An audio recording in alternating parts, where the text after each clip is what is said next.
But we should follow up from something we talked about on our last episode about TNA in 2008. It's explained a little further here in The Observer. A large part of the reason Bob Ryder is replacing Bill Behrens and booking talent to outside promotions is because TNA is trying to get everyone working out of the Nashville office, which has recently expanded. Behrens is based in Atlanta and unwilling to move. Rich Baker, the company's live event promoter, is based in Stamford, where he worked under Ed Cohen for years in the WWF, but we're told he's good enough at his job, and they don't have anyone in Nashville who can replace him. So he most likely won't be forced into making the decision to move or leave. So chat me up about Bob Ryder replacing Bill Behrens, the shift in locations, and who the heck Rich Baker is and what he did for the company. But I guess we'll start at the beginning. Why was it important that Bill Behrens be in Nashville? And what do you think of his decision to say, nope, I'm staying here? So, and we've talked about this. The day we went profitable, the Spike deal, you have to kind of look at our investor, Panda Energy. They have power plants all over the world, and they have small teams that work at each individual plant, but their headquarters is in Dallas. And Bob and Janice and Dixie's brother Todd and those folks in the corporate world, they go into the office every day, and culture. And we hear our folks up at the brand new Titan Towers. That culture is coming out of the pandemic and being required to be in there. But to say Bob is old school would be an understatement. He believed in being able to having the ability to walk in his office as the top dog, and Janice the same. So just the culture.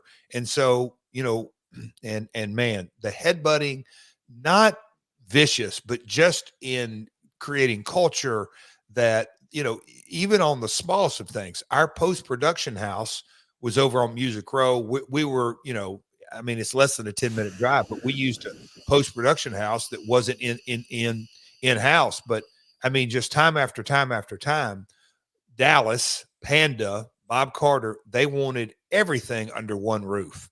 And they understood growing pains and, everything that went with that. But once we started being profitable, it was a very clear-cut mandate. I want people in the office. We're going to take up more space and lease more square footage. And, there was a big drive to boy, sounds ancient, but we were in the middle of the transition that we were going to be going from standard def to high def on everything, but that's coming up on the horizon. But at this point, everybody, it was more or less, no, it wasn't more or less. It was mandated. Everybody in Nashville. Bill has been in Bill Behrens has been in the wrestling business for years and years and years. And, more or less a television syndicator. He's lived in the Atlanta suburbs his entire life.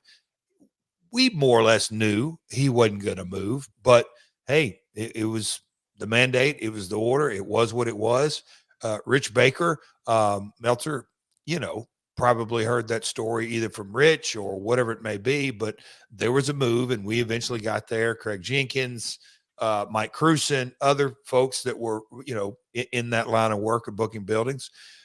We were going to put everything under one roof. And that was the mandate. And that's the direction. And I completely understood. And I do agree that I think you can create camaraderie, some team building, looking the guy in the face. You can create context because, I've heard so many things through the years, Conrad, when I hear, I'll call it wrestling folks. Oh man, these office folks, they just don't get, they don't understand the wrestling business. Okay, Conrad, I'm well aware. I am a wrestling guy. That could be true. But you turn that coin over, and there are so many wrestling people that just don't get the corporate world or the office world. And you got to have both. You got to create a culture that thrives. And I'm a big proponent of that. Not so much that I'm a big believer in punching a time clock. That's not the point. But being in the same room and and I know that this may sound ancient with Zoom calls and everything that goes with it. So I understand that technology is a huge plus, but I do think there's an upside. And, whether it's one day a week or quarterly, getting in the same room, having that interaction, nothing can replace it.